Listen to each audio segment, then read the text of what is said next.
Eu não nasci para ser vista.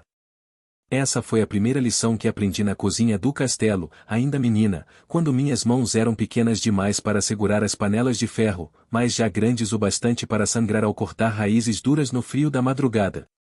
A cozinha ficava abaixo do nível do pátio, como se a própria pedra tivesse sido escavada para esconder o trabalho que sustentava o reino. Ali, o fogo ardia constante, mas não aquecia a alma de ninguém.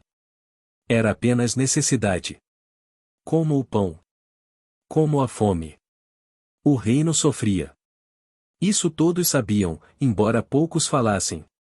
As colheitas haviam diminuído, os impostos aumentaram, e os celeiros do castelo estavam cheios apenas para os olhos do rei e de seus conselheiros.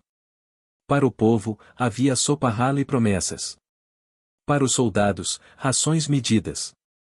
Para nós, da cozinha, restavam ossos, cascas, grãos quebrados e o dever de transformar miséria em sustento. Eu observava tudo em silêncio, lembrando das palavras que minha mãe murmurava antes de morrer: quem é fiel no pouco, também é fiel no muito. Ela dizia que estava escrito, que o Senhor via o que os homens ignoravam. Eu não sabia ler, mas guardava aquilo como quem guarda uma lâmina escondida. Dedicação não era escolha, era sobrevivência. Enquanto outras servas reclamavam, eu observava.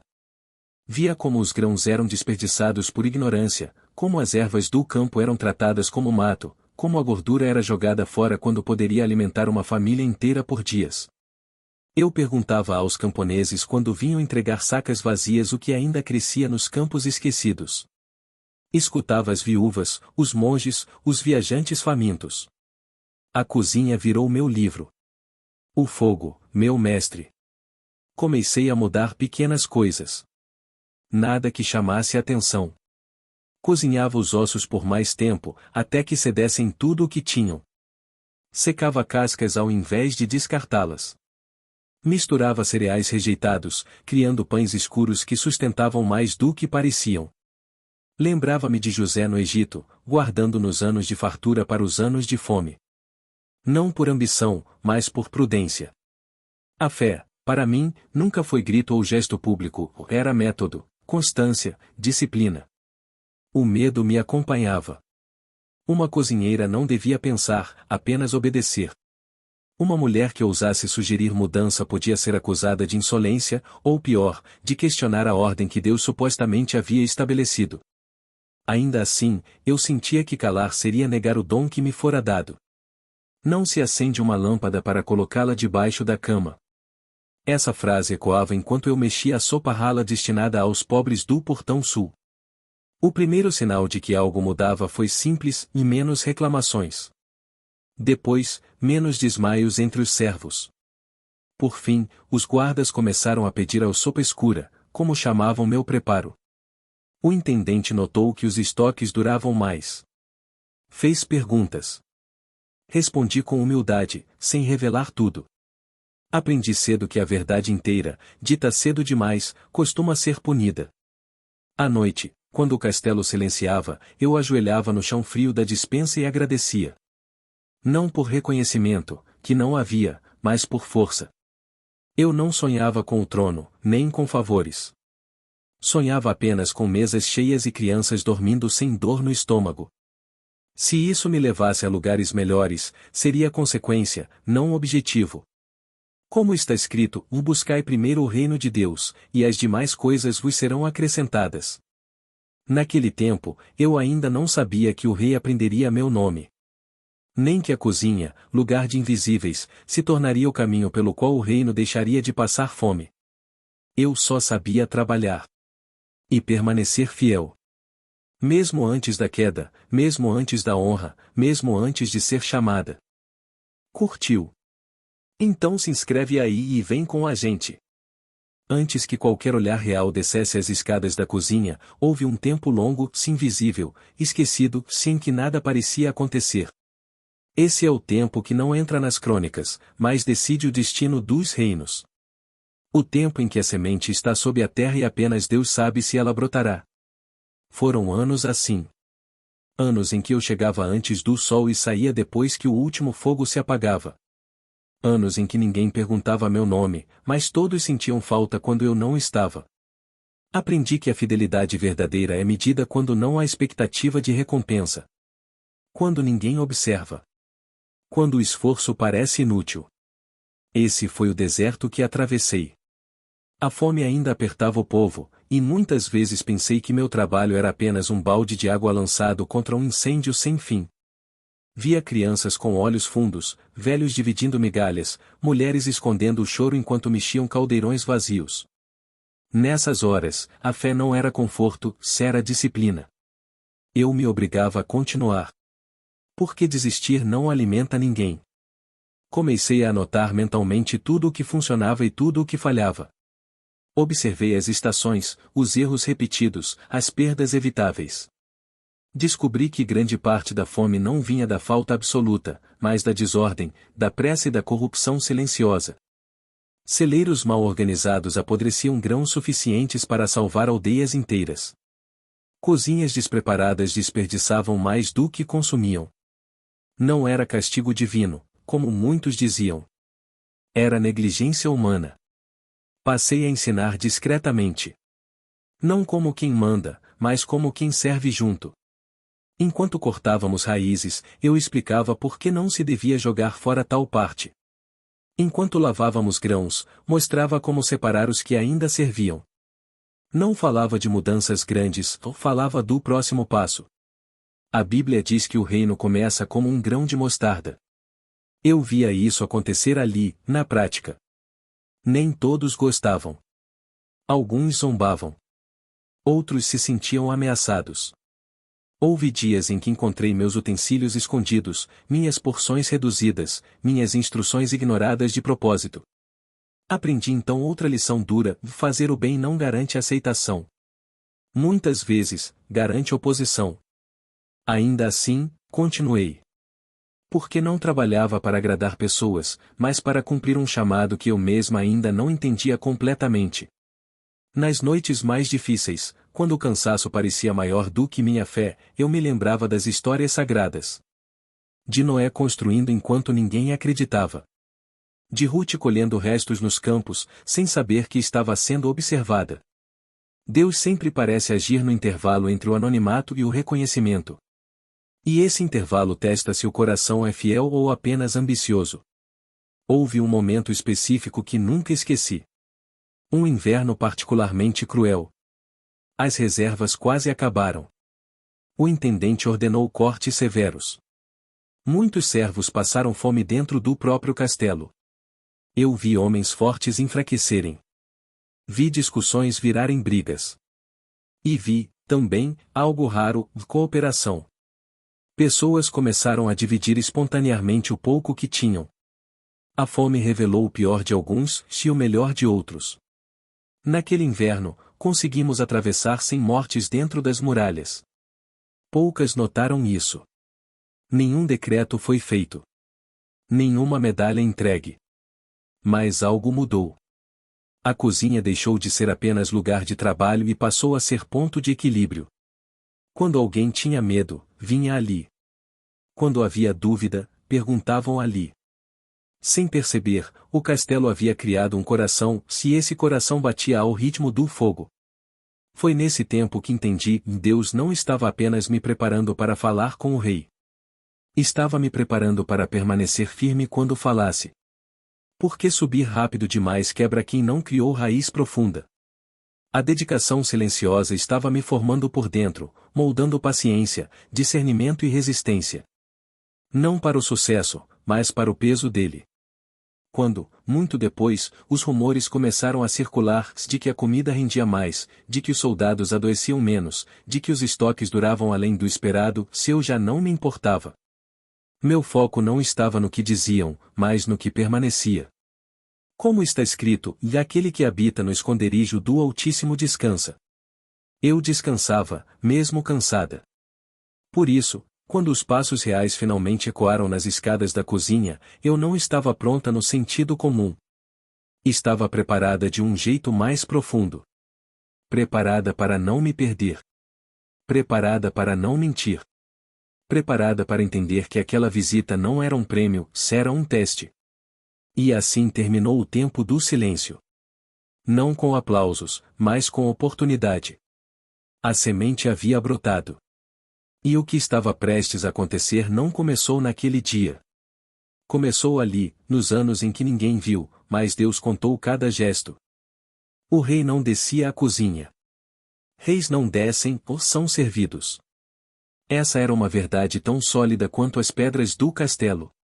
Por isso, quando um murmúrio correu entre as mesas de madeira, Sua Majestade vem vindo, pensei tratar-se de mais um exagero de gente que vive do medo.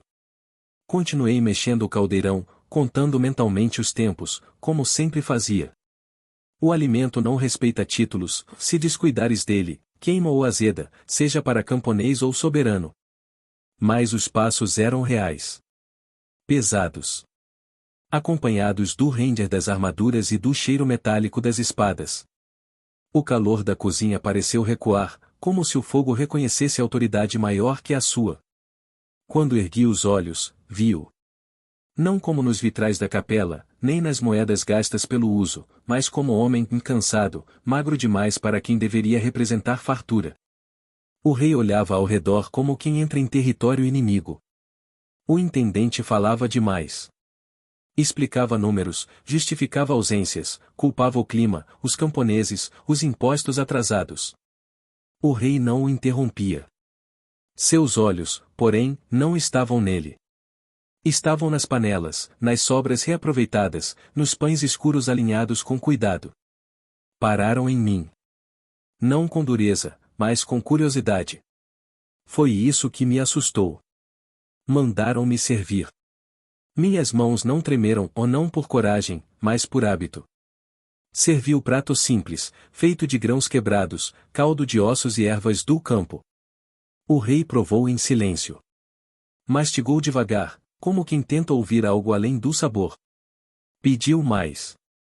O intendente empalideceu.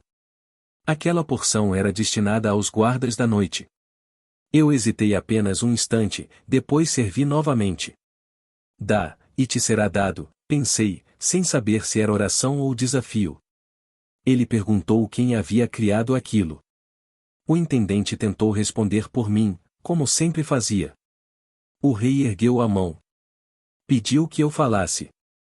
Minha voz saiu baixa, firme apenas porque estava acostumada a explicar receitas, não ideias.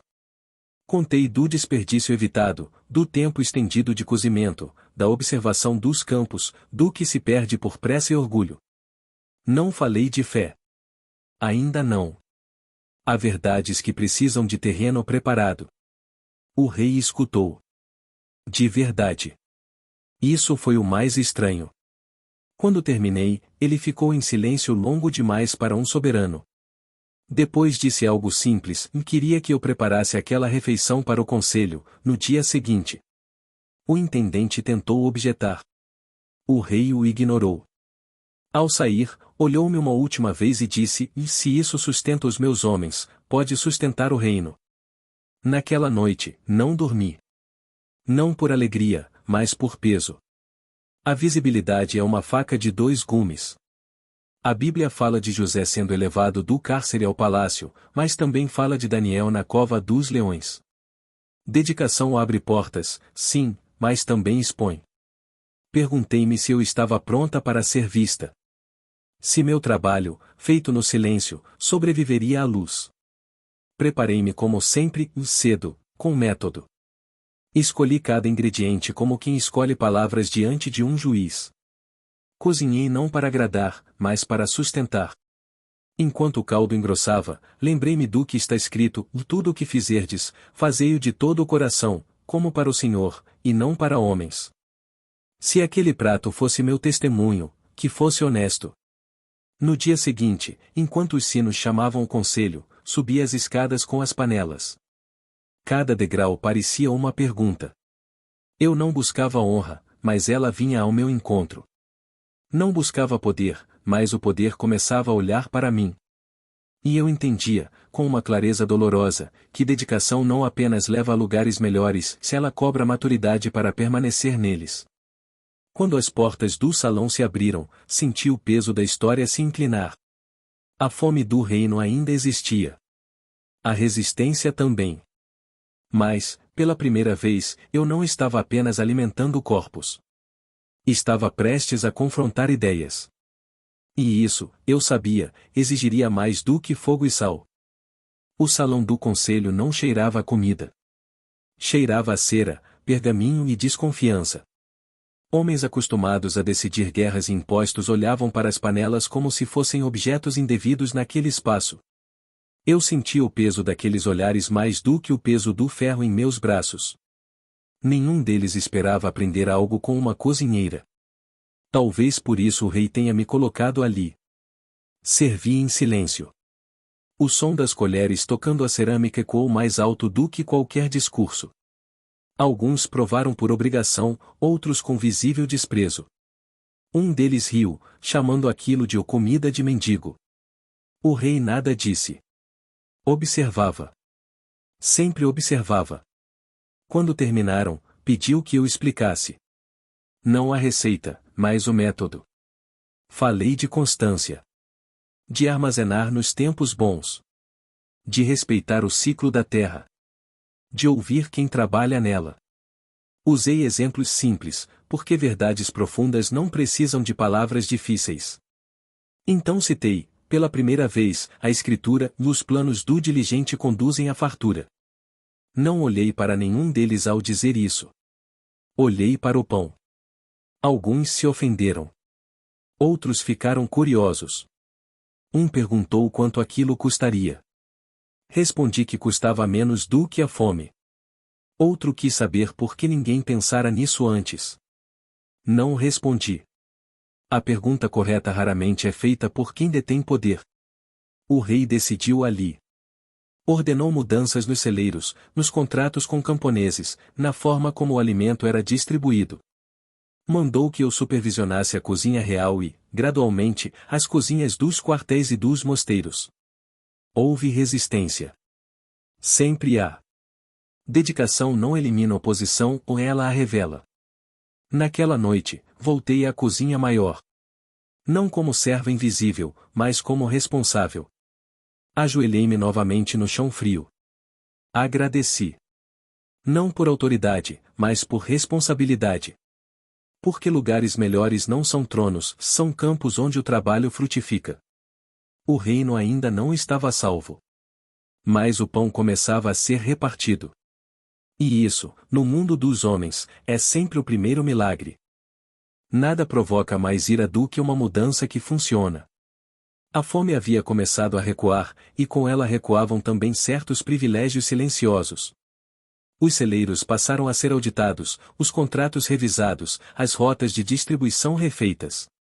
Onde antes havia sombra confortável, agora havia luz. E a luz, aprendi, não apenas revela, ela acusa. Os primeiros a resistir não foram os famintos, mas os saciados. Homens que sempre comeram bem começaram a questionar por que uma cozinheira tinha voz.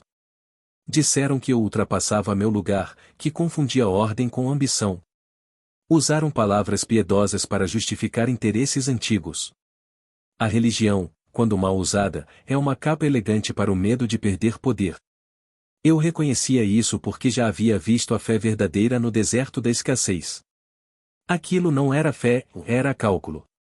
Chamaram-me ao conselho novamente, dessa vez sem o cheiro de pão fresco. Fui interrogada como se minhas panelas escondessem conspiração. Perguntaram quem me ensinara, quem me apoiava, o que eu realmente buscava. Respondi com a mesma verdade simples e servir. Quem quiser ser o primeiro, que seja servo de todos. Alguns riram. Outros se calaram. O rei ouviu.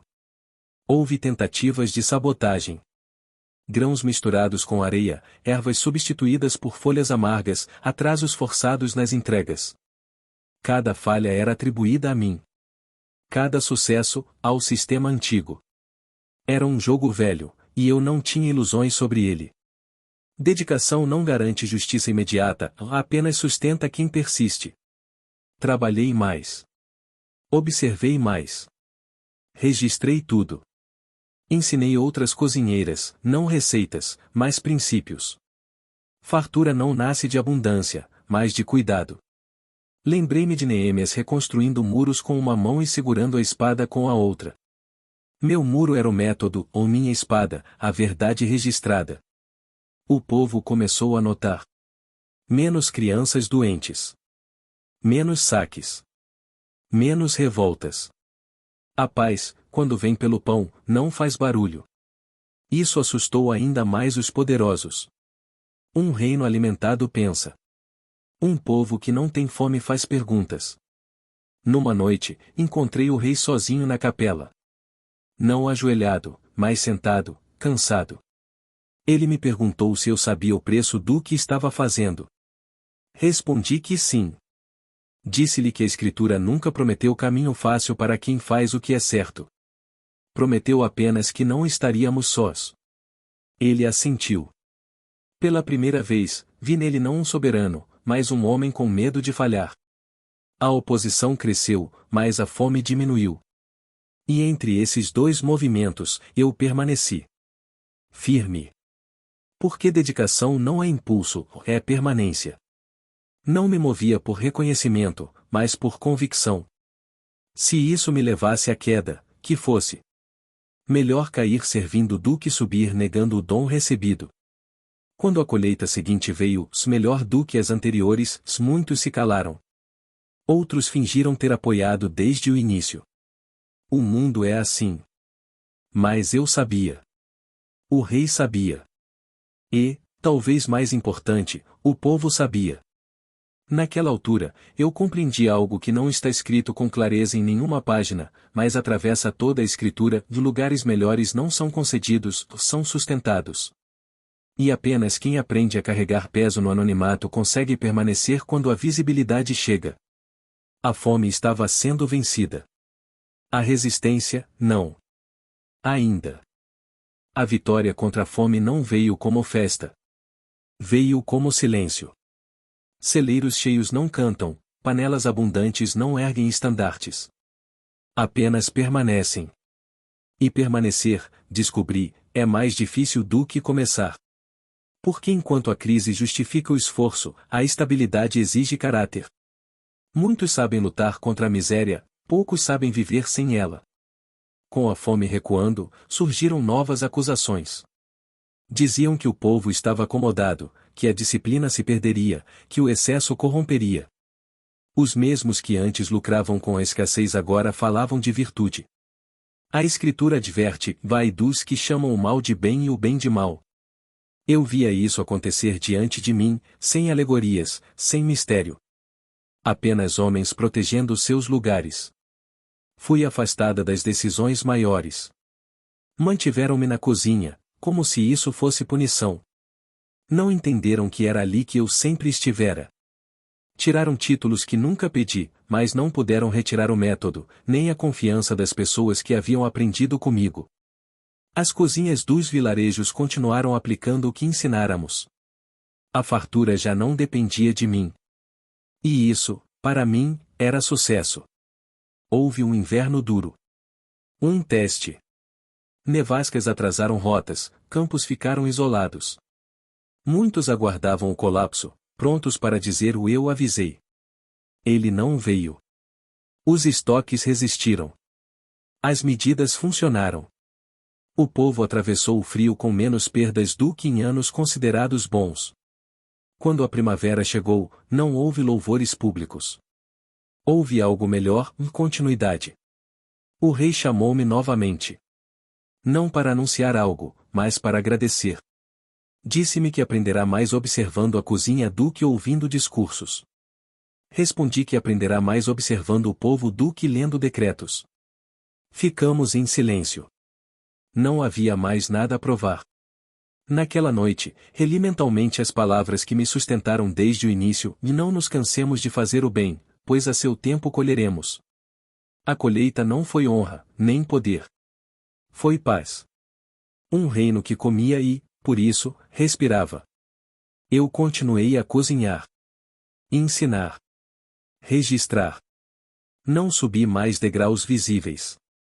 Mas entendi, enfim, que dedicação não é escada, é raiz. E raízes não aparecem. Apenas sustentam tudo o que permanece em pé. Restava apenas uma pergunta, aquela que sempre vem quando o ciclo parece completo: o que fazer quando o propósito inicial é cumprido? A resposta viria não do trono, nem do conselho, mas do lugar onde tudo começou: o fogo constante, o pão repartido, e a certeza de que servir nunca deixa de ser caminho. Ainda havia um último passo. Não de ascensão, mas de entrega. Chega um tempo em que o trabalho já não precisa de quem o iniciou. Reconhecer esse momento exige mais humildade do que começar qualquer reforma. Eu senti quando percebi que as cozinhas funcionavam sem mim, que as medidas eram seguidas mesmo quando meu nome não era mencionado. A dedicação havia cumprido seu ciclo. Como o fogo que cozinha o pão, ela não aparece no resultado final, mas sem ela nada existiria. Pedi permissão ao rei para deixar o castelo. Não como fuga, mas como conclusão. Ele estranhou. Homens de poder raramente entendem quem não se apega a ele. Expliquei que meu chamado nunca foi governar, mas ensinar a governar o pouco. Todo aquele que põe a mão no arado e olha para trás não é digno do caminho. Eu não olhava para trás, apenas seguia adiante. Voltei aos vilarejos. Ensinei o que sabia, não como técnica secreta, mas como princípio aberto. Cuidado, constância, respeito pela terra e pelas pessoas. A Bíblia sempre foi clara: o verdadeiro legado passa de mão em mão, não de trono em trono. Não deixei estátuas, mas hábitos. Não deixei leis, mas entendimento. Anos depois, soube que a fome havia deixado de ser ameaça constante no reino. Ainda havia injustiça, ainda havia ambição, se isso nunca acaba, mas o pão não era mais instrumento de controle. E quando o alimento deixa de ser arma, a paz encontra espaço para crescer. Às vezes, alguém me reconhecia. A maioria não. Isso já não importava. Eu havia aprendido, na prática, o que poucos aceitam: dedicação leva a lugares melhores, sim, mas o melhor lugar não é onde somos vistos, se é onde somos necessários. E quando deixamos de ser necessários, é sinal de que fizemos bem nosso trabalho. Hoje, ao acender o fogo em uma cozinha simples, agradeço. Não pelo que conquistei, mas pelo que pude servir. Bem-aventurados os mansos, porque herdarão a terra. Não herdei terras nem títulos. Herdei algo mais raro: um reino que aprendeu a não ter fome. E isso basta.